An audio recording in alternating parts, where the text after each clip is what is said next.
শ্রী শ্রী রামকৃষ্ণ কথামৃত ঊনবিংশ পরিচ্ছেদ 1886 22 এপ্রিল। রাখাল Shashi master Narendra Bhabanath Surendra Rajendra doctor. কাশীপুরের বাগান। রাখাল শশী ও মাস্টার সন্ধ্যার সময় উদ্যানপথে পাদচারণ করিতেছেন। ঠাকুর শ্রীরামকৃষ্ণ প্রেরিত বাগানে চিকিৎসা করাইতে আসিয়াছেন। তিনি উপরে দ্বিতলের ঘরে আছেন। ভক্তেরা তাহার সেবা করিতেছেন। আজ বৃহস্পতিবার 22 এপ্রিল 1886 খ্রিস্টাব্দ গুড ফ্রাইডের পূর্বদিন। মাস্টার, তিনি তো গুণাতীত বালক। শশী ও রাখাল। ঠাকুর বলেছেন তাঁর ওই অবস্থা। রাখাল, যেমন একটা টাওয়ার, সেখানে বসে সব খবর পাওয়া যায়, দেখতে পাওয়া যায়, কিন্তু কেউ যেতে পারে না, কেউ নাগাল পায় না। মাস্টার, ইনি বলেছেন এই অবস্থায় সর্বদা ঈশ্বর দর্শন হতে পারে। বিষয় রস নাই, তাই শুষ্ক কাঠ শীঘ্র ধরে যায়। শশী, বুদ্ধি কত রকম। চারুকে বলছিলেন, যে বুদ্ধিতে ভগবান লাভ হয় সেই ঠিক বুদ্ধি। যে বুদ্ধিতে টাকা হয়, বাড়ি হয়, ডেপুটির কর্ম হয়, উকিল হয়, সে বুদ্ধি চিড়ে ভেজা বুদ্ধি। সে বুদ্ধিতে জলো দইয়ের মতো চিড়েটা ভেজে মাত্র, শুকো দইয়ের মতো উঁচু দরের দই নয়। যে বুদ্ধিতে ভগবান লাভ হয় সেই বুদ্ধি শুকো দইয়ের মতো উৎকৃষ্ট দই। মাস্টার, আহা কি কথা। শশী, কালী তপস্বী ঠাকুরের কাছে বলেছিলেন, কি হবে আনন্দ। ভিলদের তো আনন্দ আছে, অসভ্য হো হো নাচছে গাইছে। রাখাল, উনি বললেন সে কি, ব্রহ্মানন্দ আর বিষয়ানন্দ এক। জীবেরা বিষয়ানন্দ নিয়ে আছে, বিষয় শক্তি সব না গেলে ব্রহ্মানন্দ হয় না। একদিকে টাকার আনন্দ, ইন্দ্রিয় সুখের আনন্দ, আর একদিকে ঈশ্বরকে পেয়ে আনন্দ। এই দুই কখনো সমান হতে পারে? ঋষিরা এই ব্রহ্মজ্ঞান ভোগ করেছিলেন, ব্রহ্মানন্দ ভোগ করেছিলেন। মাস্টার, কালী এখন বুদ্ধদেবকে চিন্তা করেন কি না তাই সব আনন্দের পারের কথা বলছেন। রাখাল, তাঁর কাছেও বুদ্ধদেবের কথা তুলেছিল। পরমহংসদেব বললেন বুদ্ধদেব অবতার, তাঁর সঙ্গে কি ধরা বড় ঘরের বড় কথা। কালী বলেছিলেন তাঁর শক্তি তো সব, সেই শক্তিতেই ঈশ্বরের আনন্দ, আর সেই শক্তিতেই তো বিষয় আনন্দ হয়। মাস্টার, ইনি কি বললেন?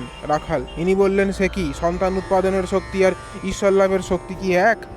শ্রীরামকৃষ্ণ ভক্ত সঙ্গে। কামিনী কাঞ্চন বড় জঞ্জাল। বাগানের সেই দোতলার হলঘরে ঠাকুর শ্রীরামকৃষ্ণ ভক্ত সঙ্গে বসিয়া আছেন। শরীর উত্তরোত্তর অসুস্থ হইতেছে। আজ আবার ডাক্তার মহেন্দ্র সরকার ও ডাক্তার রাজেন্দ্র দত্ত দেখিতে আসিয়াছেন। যদি চিকিৎসার দ্বারা কোনো উপকার হয়। ঘরে নরেন্দ্র, রাখাল, শশী, সুরেন্দ্র, মাস্টার ভবনাথ ও অন্যান্য অনেক ভক্তেরা আছেন। বাগানটি পাড়ার বাবুদের। ভাড়া দিতে হয় প্রায় 60 থেকে 65 টাকা। ছোকরা ভক্তেরা প্রায় বাগানেই থাকেন, তাহারাই নিশিদিন ঠাকুরের সেবা করেন। গৃহী ভক্তেরা সর্বদা আসেন ও মাঝে মাঝে রাত্রেও থাকেন। তাহাদেরও নিশিদিন ঠাকুরের সেবা করিবার ইচ্ছা, কিন্তু সকলে কর্মে বদ্ধ, কোনো না কোনো কর্ম করিতে হয়, সর্বদা ওখানে থাকিয়া সেবা করিতে পারেন না। বাগানের খরচ চালাইবার জন্য যাহার যাহা শক্তি ঠাকুরের সেবার্থ প্রদান করেন। অধিকাংশ খরচ সুরেন্দ্র দেন, তাহারই নামে বাগান ভাড়ায় লেখাপড়া হইয়াছে। একটি পাচক ব্রাহ্মণ ও একটি দাসী সর্বদা নিযুক্ত আছে। শ্রীরামকৃষ্ণ ডাক্তার সরকার ইত্যাদির প্রতি বড় খরচা হচ্ছে ডাক্তার ভক্তদিগকে দেখাইয়া। তাই এরা সব প্রস্তুত বাগানের খরচ সমস্ত দিতে। এদের কোনো কষ্ট নাই শ্রীরামকৃষ্ণের প্রতি। এখন দেখো কাঞ্চন নাই, এখন দেখো কাঞ্চন চাই শ্রীরামকৃষ্ণ নরেন্দ্রের প্রতি। বল না। ঠাকুর নরেন্দ্রকে উত্তর দিতে আদেশ করিলেন। নরেন্দ্র চুপ করিয়া আছেন। ডাক্তার আবার কথা বলিতেছেন। ডাক্তার, কাঞ্চন চাই, আবার কামিনীও চাই। রাজেন্দ্র ডাক্তার, এর পরিবার রেঁধে বেড়ে দিচ্ছেন ডাক্তার সরকার ঠাকুরের প্রতি। দেখলে? শ্রীরামকৃষ্ণ ঈষৎ হাস্য করিয়া, বড় জঞ্জাল। ডাক্তার সরকার, জঞ্জাল না থাকলে তো সবাই পরমহংস। শ্রীরামকৃষ্ণ, স্ত্রীলোক গায়ে ঠেকলে অসুখ হয়, সেখানে যেখানে ঠেকে সেখানটা ঝনঝন করে, যেন শিঙি মাছের কাঁটা মিদল। ডাক্তার, তা বিশ্বাস হয়, তবে না হলে চলে কই? শ্রীরামকৃষ্ণ, টাকা হাতে করলে হাত মেকে যায়, নিঃশ্বাস বন্ধ হয়ে যায়। টাকাতে যদি কেউ বিদ্যার সংসার করে, ঈশ্বরের সেবা, সাধু ভক্তের সেবা করে, তাতে দোষ নাই। স্ত্রীলোক নিয়ে মায়ার সংসার করা, তাতে ঈশ্বরকে ভুলে যায়। যিনি জগতের মা, তিনি এই মায়ার রূপ, স্ত্রীলোককে রূপ ধরেছেন। এটা ঠিক জানলে আর মায়ার সংসার করতে ইচ্ছা হয় না। সব স্ত্রীলোককে ঠিক মা বোধ হলে তবে বিদ্যার সংসার করতে পারে। ঈশ্বর দর্শন না হলে স্ত্রীলোক কী বস্তু বোঝা যায় না। হোমিওপ্যাথিক ঔষধ খাইয়া ঠাকুর কয়দিন একটু ভালো আছেন।